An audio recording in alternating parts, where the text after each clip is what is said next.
Hi, I'm Melanie Ann Phillips, author of Write Your Novel Step by Step. And this video series is intended as a companion piece to the book, so that step by step, we're a little more conversational, bring in a little more contextual information, and help you get from concept to completion of your novel.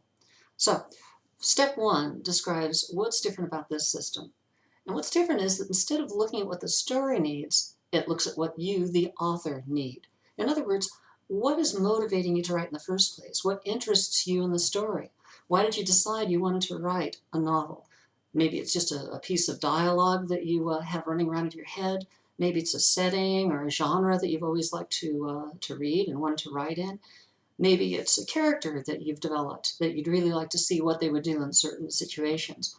Whatever the reason that you're wanting to write your novel, we focus on what's motivating you. And that becomes step one, inspiration. So inspiration in the first stage is, what are all the ideas that you have bopping around in your head? As long as they're flowing freely, as long as you keep free associating and have a new idea about this or a new thought about that, you really don't need any help at that point. You just need something to help you open the floodgates and keep it going as long as possible. When you have finished with writing down everything that you know about your story already, and new ideas are kind of getting down to a trickle because you're starting to think more about, how am I going to fit things together? How am I going to make this idea work with that idea in the same story? Do all these things belong in the same story? How do I fill this hole? What happens in Act 2? All of these kinds of issues. You've moved on to the second stage of story creation, of novel writing, which is development. Now in this stage, this is where you start working on the details. You start figuring out how to plug the holes and see what fits in the same story and what doesn't. And logistically, structurally, how all of these interesting topical ideas or subject matter or setting or mood ideas that you want to work with, how many of them can be incorporated into one single novel. Well, when you finish that second part, you move on to the third stage of novel writing, and that's exposition.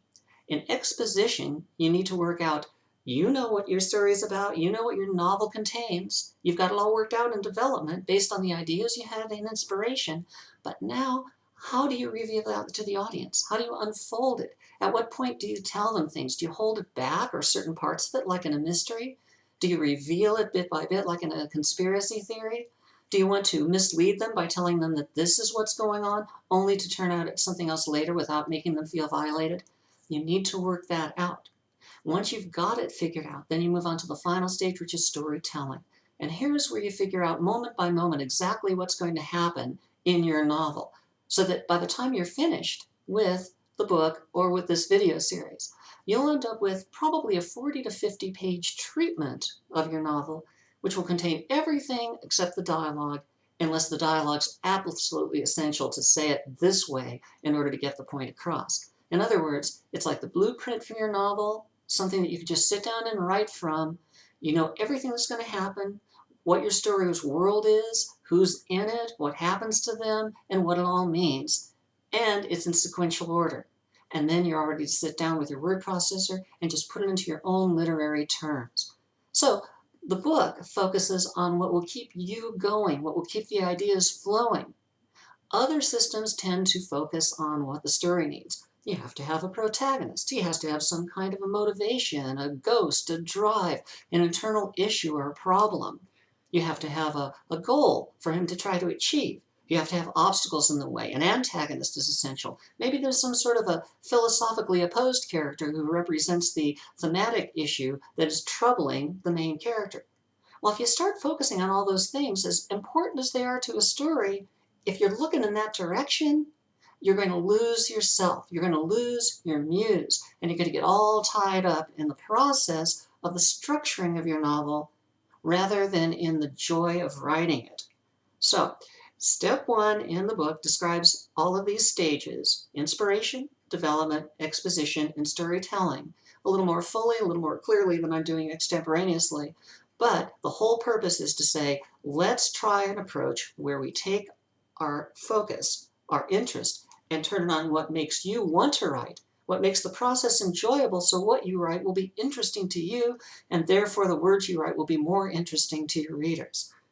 Now, if you want to follow this through step by step, you can. Also at storymind.com, StoryMind, which is my website, you'll find that we put a new step up every week, and we're serializing the book so that people who can't afford it or just want to go through one step at a time and not be bothered with the whole book all at once can get it right on the internet at no charge. But if you do want to order it, you can either buy it through our website or go to Amazon.com and look for me, Melanie Ann Phillips, or for the book, Write Your Novel Step by Step, and you'll find it available both in paperback and for the Kindle. Well, that's it for step one. And in step two, we're going to move on to how you get your head clear of all these ideas that are clogging it up. Because most authors come to a story with a lot of work that they've already done, and they're afraid they're going to lose some of these ideas if they don't keep rehearsing in their head over and over again. So they end up cramming in more and more stuff and spending more and more time trying to recall it all and how it fits together, that they end up closing the valve on new ideas because there's just no place to put them. So in step two of writing your novel step by step, we'll give you some suggestions for how to avoid that problem, or if you've got it, how to get rid of it. That's it for now, and we'll see you next time in step two of writing your novel step by step.